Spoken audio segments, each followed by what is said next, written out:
আসসালামু আলাইকুম। এখন শুনবেন সংবাদ শিরোনাম। চোরাচালান ঠেকাতে হবিগঞ্জের সীমান্ত এলাকায় আধুনিক প্রযুক্তি ব্যবহার করছে বিজিবি।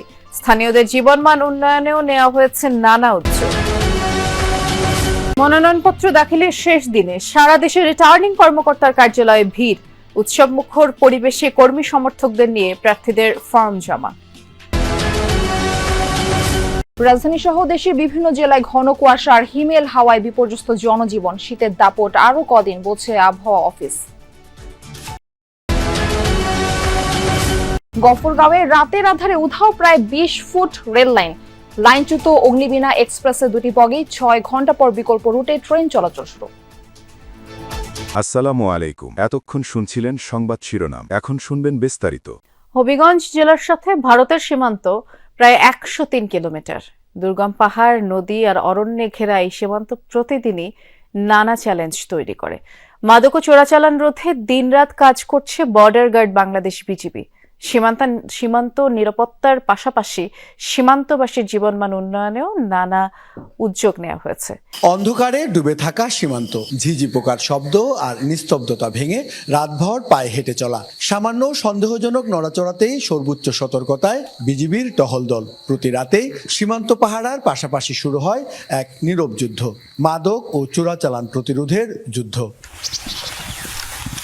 ভোরের আলোয় কাটে অন্ধকার, তবুও থামে না পাহারা। পাহাড়ি পথ, নদী, বন আর দুর্গম সীমান্ত ১০৩ কিলোমিটার এলাকা জুড়ে ১৬টি বিওপির মাধ্যমে চলছে সার্বক্ষণিক নজরদারি। ড্রোন, আধুনিক থার্মাল ইমেজার আর তথ্যভিত্তিক নজরদারিতে শক্তিশালী হয়েছে সীমান্ত নিরাপত্তা। এর প্রভাব পড়েছে সীমান্তবাসীর জীবনেও, ফিরেছে স্বস্তি। আগে তো অনেক আমাদের ভয়ভীতি থাকতো, ওই যে সন্ধ্যার পরে এদিকে রাত্রেবেলা আমাদের ঘুমাইতাম, যারা বাইরে শব্দ পেতাম যে উঠানে দিয়া মানুষ আসা যাওয়া করতো, এই একটা আতঙ্কে থাকতাম আমরা। রাস্তাঘাটে নিরাপত্তা পাইতাম না। আর এখন বর্তমানে ওনারা টহল পার্টি বিজেপি ঘুরছে, এই কারণে আমরা এখন নিরাপত্তা পাই। যে সীমান্ত একসময় পরিচিত ছিল ঝুঁকি আর চোরাচালানের জন্য, সেখানে আজ পরিবর্তন দৃশ্যমান। চোরাচালান দমনের পাশাপাশি সীমান্তবাসীর জীবনমান উন্নয়নে বেশ কিছু কর্মসূচি হাতে নিয়েছে বিজিবি। দুর্গম সীমান্ত এলাকায় নিয়মিত পরিচালিত হচ্ছে মেডিকেল ক্যাম্প। স্বল্প আয়ের মানুষ পাচ্ছেন বিনামূল্যে চিকিৎসা ও প্রয়োজনীয় ওষুধ। শিক্ষার্থীদের মাঝে বিতরণ করা হচ্ছে শিক্ষা উপকরণ। বিজিবির পক্ষ থেকে সীমান্ত এলাকায় বিনামূল্যে ক্যাম্পিং করা হয়েছে, ওষুধপত্র দেওয়া হয়েছে এবং শিক্ষা উপকরণ দেওয়া হয়েছে। ডাক্তার এসেছিল, নার্স এসেছিল। মনোনয়নপত্র জমা দেওয়ার নির্ধারিত সময়ের শেষ দিনে আজ সারা দেশে রিটার্নিং ও সহকারী রিটার্নিং কর্মকর্তার কার্যালয়ে দিনভর প্রার্থী কর্মী সমর্থকদের ভিড়। উৎসব মুখর পরিবেশে মনোনয়নপত্র জমা দেন তারা। বগুড়া ৭ আসনে বেগম খালেদা জিয়া, বগুড়া ৬ আসনে তারেক রহমানের পক্ষে মনোনয়নপত্র জমা দেওয়া হয়েছে। ফেনী ১ আসনেও আজ বিএনপি চেয়ারপারসনের পক্ষে মনোনয়নপত্র দাখিল করা হয়েছে। অসুস্থতা বিবেচনায় খালেদা জিয়ার আসনগুলোতে বিকল্প প্রার্থী রেখেছে বিএনপি। এছাড়া জামায়াত, এনসিপি সহ বিভিন্ন দলের হেভিওয়েট প্রার্থীরাও আজ মনোনয়নপত্র জমা দিয়েছেন। বগুড়ায় রিটার্নিং কর্মকর্তার কার্যালয়ে সকাল থেকেই ভিড় জমান বিএনপির কর্মী সমর্থকরা। দলের চেয়ারপারসন ও ভারপ্রাপ্ত চেয়ারম্যানের পক্ষে মনোনয়ন জমা দিতে দুপুর থেকে সেখানে যান জেলার সিনিয়র নেতারা। বগুড়া ৭ আসনে বেগম খালেদা জিয়ার পক্ষে মনোনয়ন ফর্ম জমা দেন বিএনপির চেয়ারপারসনের উপদেষ্টা হেলালুজ্জামান তালুকদার লালু সহ নেতাকর্মীরা। এ সময় দলের চেয়ারপারসনের আরোগ্য কামনায় সবার কাছে দোয়া চান তারা। খালেদা জিয়ার সুস্থতা নিরাপত্তা বাহিনীর যিনি প্রধান রয়েছেন, সিএসএফ বাহিনীর প্রধান ব্রিগেডিয়ার অবসরপ্রাপ্ত শামস, তিনি বের হচ্ছেন। তিনি দিক নির্দেশনা দিচ্ছেন। ধারণা করছি কয়েক মিনিটের বা কয়েক সময়ের মধ্যেই তিনি বের হবেন। পৌষ মাসের মাঝামাঝিতে এসে প্রচন্ড শীতে কাবু রাজধানী ঢাকা। গত কয়েক দিনের মতো আজও দুপুর পর্যন্ত নেই সূর্যের দেখা। এর প্রভাব পড়েছে রাজধানীর জনজীবনে। আপাতত সুখবর নেই, শীতের তীব্রতা অন্তত 2 থেকে 4 দিন কমবে না। যদিও শৈত্যপ্রবাহ বইছে না, কিন্তু কনকনে শীত। এবং সেটি আমি এখন একেবারে আবহাওয়া অফিসের সামনের যে মাঠটি আছে সেখানে আছি। চারপাশে বেশ কিছু ভবন আছে, যে কারণে এখানে বাতাসের তীব্রতা কম এবং বাতাস যে জোরে বইছে, বিশেষ করে ঢাকা শহরের বাতাসের গতি 8 থেকে 9 কিলোমিটার এবং সেটি বেশ ঠান্ডাযুক্ত বাতাস। সেই বাতাস শরীরে লাগলেই শীতের তীব্রতা আরও বেশি অনুভূত হতে হচ্ছে।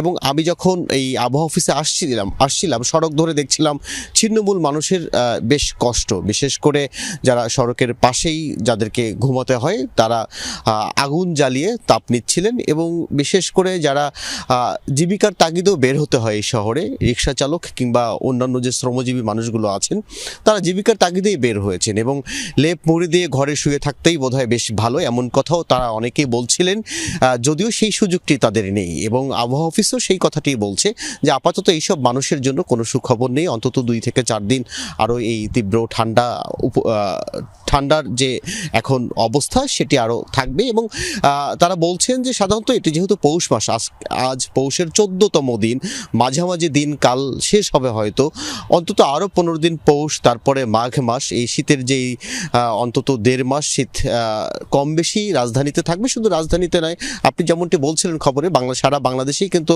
এমন শীতের তীব্রতা আছে। এবং দুপুর 2টা ময়মনসিংহের গফরগাঁওয়ে প্রায় 20 ফুট রেল লাইন তুলে নিয়ে গেছে কে বা কারা। এতে লাইনচ্যুত হয়েছে অগ্নিবীণা এক্সপ্রেসের 2টি বগি। প্রায় 7 ঘন্টা বন্ধ থাকার পর ভৈরব কিশোরগঞ্জ হয়ে শুরু হয়েছে আংশিক ট্রেন চলাচল। রেলওয়ে পুলিশ জানায়, ভোর 5:15টার দিকে গফরগাঁও রেলওয়ে স্টেশন প্রবেশের 2 কিলোমিটার আগে শালটিয়া মাঠখোলা নামক স্থানে লাইনচ্যুত হয় জামালপুরের তারাকান্দি থেকে ছেড়ে আসা ঢাকামুখী আন্তনগর অগ্নিবীণা এক্সপ্রেস ট্রেনটি। রেলপথের ওই জায়গায় 20 ফুট পাত খুলে সরিয়ে ফেলায় ট্রেনটির ইঞ্জিন সহ সামনের 2টি বগি লাইনচ্যুত হয়ে পড়ে। এতে বন্ধ হয়ে যায় ঢাকা ময়মনসিংহ রুটে ট্রেন চলাচল। লাইন পুনঃসংযোজনের কাজ শুরু করেছে রেলওয়ে। এদিকে রেলওয়ে নিরাপত্তা বাহিনীর ইনচার্জ জানিয়েছেন, ময়মনসিংহ থেকে যমুনা এক্সপ্রেস ট্রেনটি 11টা 14 মিনিটে রুট পরিবর্তন করে ঢাকার পথে রওনা হয়। এছাড়া ঢাকা থেকে জামালপুরগামী জামালপুর এক্সপ্রেস ও মোহনগঞ্জ এক্সপ্রেস ট্রেন একইভাবে ভৈরব হয়ে যাওয়ার সিদ্ধান্ত নেওয়া হয়। আইসা দেখি যে রাস্তা থেকে ট্রেনটা আর কি বঞ্চিত নিচে করে দিচ্ছে, পরে সবাই এসে দেখছে, পরে আর কি যাত্রীগুলা অনেক কষ্ট করে সবাই যাইতেছে ব্যাগটা নিয়ে, দেখি যে দুর্ঘটনা অনেক খারাপ, অনেক ভয়াবহ সমস্যা। যাত্রী আতঙ্কের মধ্যে ছিল, যাত্রীদেরকে নিরাপত্তা দিচ্ছে, সান্ত্বনা দিচ্ছে, দিয়ে তাদেরকে যাতায়াতের ব্যবস্থা করে দিচ্ছে। একটা রেল খুলে দিচ্ছে দুষ্কৃতীরা, আমরা এটা উদ্ধার পরিচালনা আশা করতেছি 3-4 ঘন্টার ভিতরে হয়তো আমরা উদ্ধারটা শেষ করতে পারবো। শিডিউল বিপর্যয় হতে হতে 4টি ট্রেন ইতিমধ্যে কিন্তু যাত্রা বাতিল করে দিয়েছে। অর্থাৎ রেল কর্তৃপক্ষ বলছে যে এই শিডিউল বিপর্যয়ের পরবর্তীতে এই রুটের যে রেল চলাচল বন্ধ হওয়ার পরে 4টি ট্রেনের যাত্রা বাতিল করে দেওয়া হয়েছে ইতিমধ্যে। আর একটি বিষয় তারা বলেছেন, বিকাল 5টা পর্যন্ত জামালপুর রেলওয়ে স্টেশন কিন্তু কোনো ট্রেন, অর্থাৎ আন্তনগর বলি আর কমিউটার লোকাল কোনো ট্রেনই কিন্তু আসবে না। তো সেই জায়গা থেকে সকাল থেকে, অর্থাৎ প্রায় দীর্ঘ একটি সময় ধরে কিন্তু ট্রেন না থাকায় যাত্রীরা কিন্তু বেশ খানিকটা ভোগান্তিতে পড়েছে। বিশেষ করে এই শীতের সময় জুবুতুবু হয়ে তারা কিন্তু স্টেশনে বসেছিল। আমরা